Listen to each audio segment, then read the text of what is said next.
Hey guys, we're going to be learning about density functions today. And probably you're thinking, density? Oh yeah, I remember what density is. I learned about that in chemistry. That was just d equals m over v. But we're going to actually need to learn about a few other types of density. So for example, say you wanted to know something like the volume of a sample of aluminum, or you wanted to, I don't know, determine the mass of a sample of aluminum, right? And you had the whole like d equals m over v thing. All right. And then someone hands you a roll of aluminum foil and says, here's a little tiny shred of it. Determine that, let's say, it's a centimeter by a centimeter, something like that. And they say, determine the mass of this. Well, that's actually such a small amount that you can't weigh it on most scales.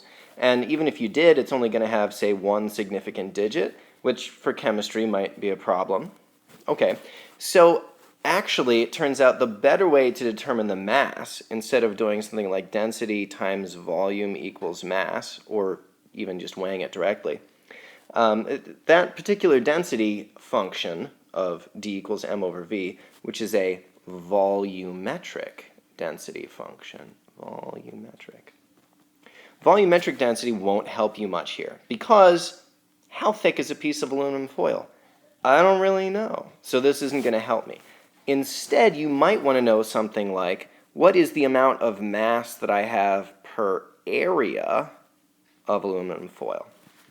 So then you could say, weigh an entire square meter of aluminum.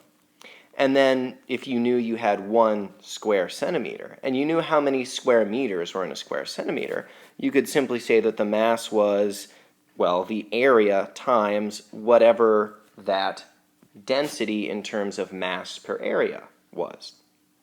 All right. On the other hand, somebody maybe might not even give you a nice square of aluminum foil. They might just hand you, I don't know, an aluminum wire and say, have fun with this. Again, you're not always going to use volumetric, nor are you going to use one based on surface area. You may use those too, but you might actually sometimes have to resort to how much mass is there per length. I definitely have had to do that in chemistry labs before, where they say, here's a tiny piece of magnesium metal, and then you're supposed to know how much that is. Well, what they always tell you is, oh, it's something like 2.7 grams per meter of magnesium wire. And then you say, fine, I've got 1 centimeter. That means that I have 0.027 grams, something like that. Okay, each of those are different types of density functions. I made a little presentation here which is going to explain some of those and sort of put names to them. All right, let me erase all this text that I made. Can we do this easily? It would be nice if we could. Larger eraser, bigger eraser. And that's not that much bigger. Okay, erasing. I can't pause the video because then it won't make the letters disappear off the screen. Oh, gosh. Okay, anyway. Oh, better. Let's go ahead and hit play on my little video presentation. It's all stop motion-y and stuff, which makes it awesome. There. We have a baseball and a wooden block.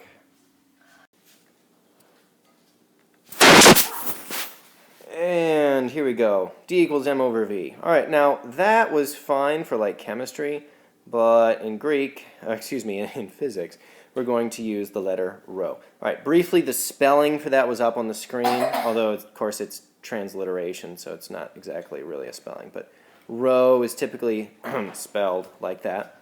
And the way you write it is actually, you start at the bottom. Let me try that again. There's a rho. There's another row. We have row, row, row. Your boat gently down the stream. Okay, so we have rho equals m over v. That is our volumetric density function. You do need to know the name for the type of density function. So you should be taking notes right about now. Maybe pause the video if you haven't been. Okay? All right. Now, we're not actually talking about, mass density. We're talking about charge density, which means that we're going to replace that m with a q for charge.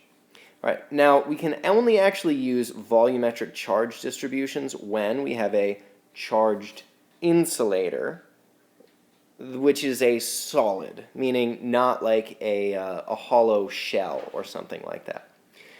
The reason we can only use it for insulators is because, well, actually, I guess that will be explained in a little bit, but if you recall, it has to do with the conductivity of metals. Oh yeah, and the units, make sure you write those down. Coulombs per cubic meter, that ought to make sense, because Q is coulombs and V is cubic meters in physics. Okay, let's let it play a little bit. All right, metals, you recall, are conductors, and conductors allow charges to move freely. So, oh, look at that. The charge moved to the outside. It started, let me back the video up. The charge started in the middle, but if you did place a charge in the middle, it would move to the outside edge of the object. Okay. So if we had some metals, some conductors, the charge density that would be most appropriate for those is sigma. Look at that, sigma. That, of course, is a capital sigma, which is the summation symbol that you probably know from math. Okay, but this right here, the one I just wrote, that is a lowercase sigma. It's also used in statistics. It means standard deviation, which if you don't know what that means, that's really all right. But for us, it's going to be the density function for something like charge per area. Remember we talked about, mass per area with the aluminum foil? Okay, so charge per area, same idea. If I charged that piece of aluminum foil, or if I charged a piece of paper, or if I charged a piece of plastic wrap, we wouldn't talk about its density in terms of rho, we would talk about its density in terms of sigma. All right, let's let that thing go a little bit.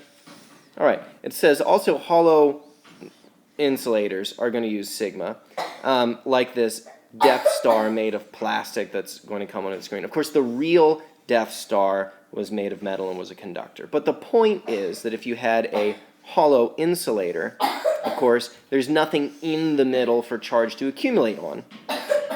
So that means that you're going to have charge only on the surface because there's only material on the surface, and you can't charge.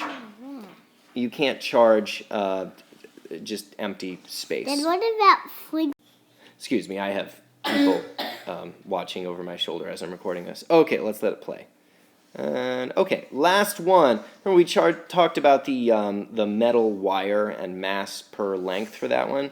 Well, same thing here, right? If you had a string, back up, there we go. If we had a string or a hair or a wire or a piece of spaghetti that was charged, then you would talk about its charge per length, and that would of course be measured in coulombs per meter, as you see right there. Okay. Hopefully you have all those different density functions written down. All right, quiz time. Wants to know what density function do you use for a plane? A plane meaning a flat, like aluminum foil piece or piece of paper or anything like that where it has basically negligible thickness. Sigma! If you thought sigma, you were right. That would be charge per area, right? You can't really talk about the volume. I mean, you can talk about the volume of a piece of paper, but it's really tough, right? It's actually a lot simpler for paper or something very thin to just talk about the charge per surface area. All right, we're going to have a metal cylinder. Metal cylinder. If it's a solid piece of metal, how does the charge distribute? You should be thinking, Mr. Erico, I remember that for a conductor, the charge always lives on the surface. And if you thought that, then ding, ding, ding, you're right. And it's going to be sigma, because the charge is on the surface, right? There's nothing in the middle, so you can't use volumetric charge density. So sigma, all right? But what if it were a solid plastic cylinder? Okay, if it's a solid plastic cylinder, then it's rho. All right, what if it's hollow? If it's hollow, remember there's no material in the middle, so that means that the charge can only live on the surface, and therefore it's sigma. All right, there's that.